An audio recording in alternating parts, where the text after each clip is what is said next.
For more on the new reforms and China's new leaders, I'm joined by Wang Xuewen, political analyst and former Dean of International Studies at the University of International Business and Economics. Thanks so much for joining us. You just heard Nathan's report, and I've heard this over and over again. A lot of comparisons, this third plenum with Deng Xiaoping's. Is that a fair comparison? That's a pretty high hurdle to clear, isn't it? Yes, we can, of course, make a comparison between the reform started by Deng Xiaoping and the present reform measures adopted at the third plenary session of the 18th Party Congress. I think Deng Xiaoping's reform, the main objective is to emancipate the productive forces, to effect development, to develop China from a backward and poor country into an initially prosperous country. And now that goal has more or less effected. But with the 30-odd years reform opening up, some new problems cropped up. So that's the main aim of the present reform. So it's a continuation of that reform, but it's different.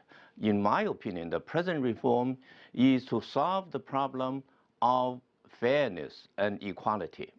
For instance, to solve the problem of wealth gap. And to solve the problem of wealth gap, we must do one thing, that is to combat corruption. And if we don't combat corruption, then that will be a serious threat. It has already become a serious threat to the ruling position of the Chinese Communist Party. Encouragingly, since President Xi Jinping took power, obvious progress has been made. And the Chinese people, and according to the people I have had dealings with, and feel quite happy and feel confident in the future.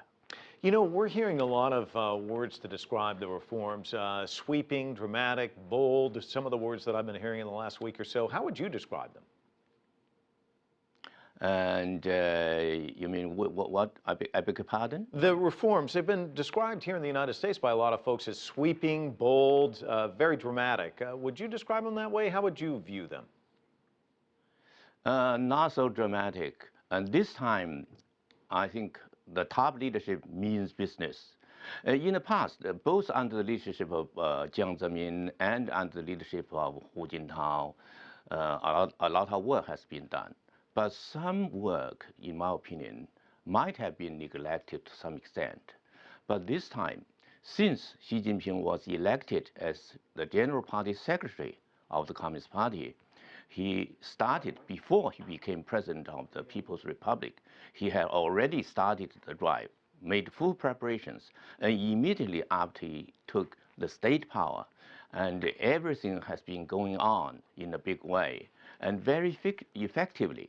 And he made it very clear that we must combat empty talk. We must encourage doing real things. And I think that he and his colleagues are doing real things.